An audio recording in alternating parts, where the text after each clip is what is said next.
kompleto kasal kung walay wedding cake o kabalo ba mo nga pagkaon sa wedding cake na symbolize sa first meal sa bagong kinasal? Well, karon mo taga makita nato kung sa paghimo sa first meal ni Jeffrey o ni Irene. Aniya nakaroon diri sa sulod sa production center sa Mas Bake Shop o kauban ko syempre o usa sa mga bakers nila nga si Nonoy Gomez. Noy, may buntag si mo ha. Buntag po. Ready na ba ka sa paghimo sa cake ni Jeffrey o ni Irene? Ready na kayo. Okay, ready din si Nonoy ko. Ready po ko. Sundan na nato Noy. Unsa unahin mo na to? Sukar. Sukal. Sa kanaghan? 100 lang. Dapo diri? Okay, ala to. Sunod? Asin. 5 kagramo ng asin. Asin. Okay. Ayun salt. Sunod? Itlog. Itlog. Ano sa makadala na itlog? Tulo na tulo. Tulo. So, kailangan na ito ang iyahang egg white? Ay, yun. Ay, egg yolk lang. Ayan. So, Noy, ang egg yolk ito gamitin po ang egg white ato sa idaple, no? Gamitin niya po ito niya. Okay. Tapos, tubig. Tubig. Sa kabaso? Lang. Gamay raw. Sa kadala tubig. 100 gram. 100 grams sa tubig. So, dapat dito na ito ginahalo. Timbang yun siya para sigurado ka sa consistency sa lasa. Tara, mix na to. So, dati asin, asukal, tubig, o egg-yolk. So, sa isa kang isa ka cake na mahimuan nyo, right? Oo. Okay. Hilo. Halo. Ayan, baking powder. Sour. Bar. Harina. Sa agad? 100 gram. 100 grams. Ayan. O, bukat-bukat na.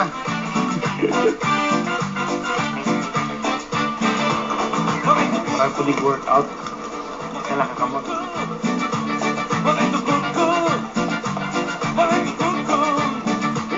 Okay, naman na. Na-mix na ito. Taro, kung sa'yo sunod, Doy. Kasi ito yung taro. Sa hulmahan. Okay? Ayan. So, masingahan na kadaghan, makahimo siya isa kadako, okay? Sa kadako o. Tubo rin siya. Gamay. Duha ka cake mahimo ni? Okay. Hold karon ready sa ato isulod sa oven. Ay, pinakaminuto sa diha no eh. 25 minutes. Ilang degrees na siya? 350. 350 degrees. Okay, so samtang nga pa sa oven, maghimo ta karon sa icing. Tara. Hold karon ato himuan ng icing sa atong wedding cake. Noy, unsa ato una himuan? Katong egg white ganyan, wala ko gisagol sa pagmasa. Imo na silang icing. So ang egg white gamit ay gihapon. So, busangan pag gamay nga tartar. Tartar? Tapos sukal. Mix. Mix lang? Maya na. So kailangan nila itong mixer nyo, no? Para matarong dito mix. So karon ato idungag ang caramelized sugar, no? Buhos na ito eh.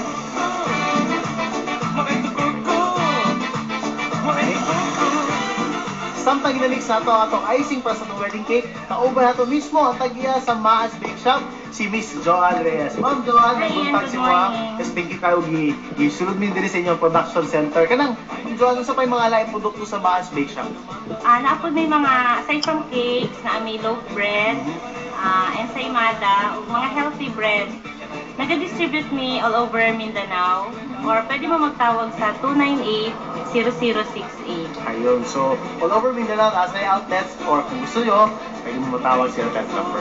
Miss John, salamat kayo. Thank you po. Okay, sige, patayo to sa paghimo sa itong wedding cake. Okay, sige.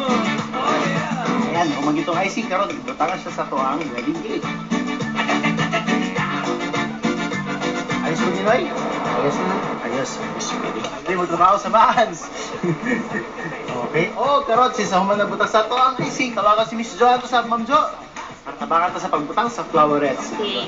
So may technique sa pagbutang sa flowerets. Mag-start sa tagduri sa taas, atong ibutang ng mga white. Kunya na nato ibutang tungdal nato. Okay, ayun. Siyempre, edible man siya, di ba? Oo. Mga bata, ganun mo kawan na ni. Ma'am Jo, ano sa'yo message mo pa sa toang couple na si Irene at si Jeffrey? Okay. Kay Irene o kay Jeffrey, congratulations and best wishes. Good luck sa inyong pagminyo. ug unta magustuhan ninyo ang among cake nga gibuhat para sa inyo. I'm sure ganahan sila kay ako kita ako karon lami kayo pero gusto na ako tiluan ko ron pwede kay para lagi sa inyo ha Irene o Jeffrey. Okay, patayo tag butang.